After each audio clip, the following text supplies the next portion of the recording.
अपनी पत्नी को याद कर लखन ने आंखों में आंसू भरकर कहा, नहीं महाराज, मैं ऐसा कदापि नहीं कर सकता। मेरी पत्नी उस दैत्य के चंगुल में है और उसे छुड़ाने के लिए मैं कुछ भी कर सकता हूँ। हे साधु बाबा, अब आप ही मेरी आखिरी उम्मीद हैं। घर तो मैं नहीं जाऊंगा, चाहे मेरे प्राण ही क्यों न चले जाएं। लखन की बात सुन साधु महाराज ने गहरी सांस ली और कुछ पल सोचने के बाद कहा, देख लो बेटा, मैं एक बार फिर कह रहा हूँ, उस दैत्य के सामने तुम्हारे बचने की संभावना बहुत कम है। लखन बोला, महाराज, मुझे मेरे प्राणों की जरा सी भी फिक्र नहीं है, आप तो बस मुझे उस तक पहुँचने का मार्ग बताए कृपया। लखन के दृढ़ निश्चय को देख महात्मा जी ने फैसला किया कि वे उसकी मदद करेंगे। गहरी सांस लेते हुए वे बोले, तो सुनो बेटा, दैत्य दंभिकासुर कोई साधारण राक्षस नहीं है। उसने सालों तपस्या करके देवताओं को प्रसन्न कर उनसे वरदान प्राप्त किया है कि जो कोई भी प्राणी उस पर हमला करेगा तो वह तुरंत पत्थर का बन जाएगा। उसे पराजित करने का सिर्फ एक ही उपाय है, वो है उसकी 7 गुत्थियों को हल करना, यानी उसके 7 प्रश्नों के सही जवाब देना।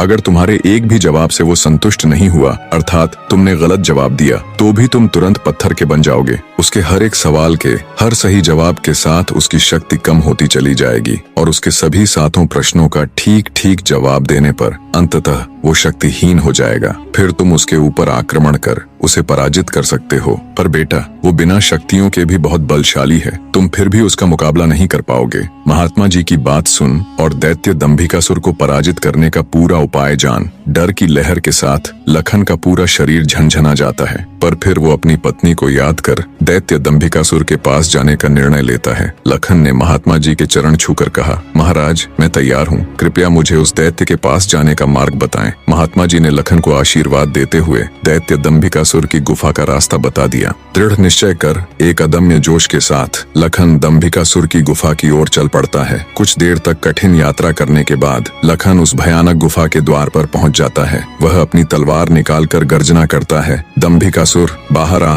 और मेरा सामना कर। लखन की ललकार सुनकर दंभिकासुर गुफा से बाहर आता है और क्रोध में दहाड़ता है, कौन मूर्ख है जो मेरी शांति को भंग कर रहा है। भारी भरकम विशालकाय दानव को देख लखन के पूरे शरीर में सिरहन दौड़ गई। हिम्मत जुटाते हुए लखन बोला, हे दुष्ट राक्षस, मैं उस स्त्री का पति हूँ जिसे तू बलपूर्वक उठाकर लाया है। पूछ तेरे वो 7 सवाल, मैं जवाब देने के लिए तैयार हूँ। सवालों की बात सुन दंभिकासुर चौंक गया, फिर कुछ सोचकर बोला, ओ, तो तू उस धूर्त साधु से मिलकर आया है, उसी ने तुझे मेरे रहस्य का पता बताया है। पर अब क्या फायदा, मैं तेरी फूल सी पत्नी को तो कच्चा ही निगल गया हूँ। क्या स्वादिष्ट मांस था उसका। दैत्य दंभिकासुर का इतना कहना था कि लखन अपना आपा खो बैठा और आगे बढ़कर पूरी ताकत के साथ तलवार से दैत्य पर वार किया। लेकिन जैसे ही उसकी तलवार दैत्य को छूती है, देवताओं के वरदान के कारण वो भी तुरंत पत्थर का बन जाता है।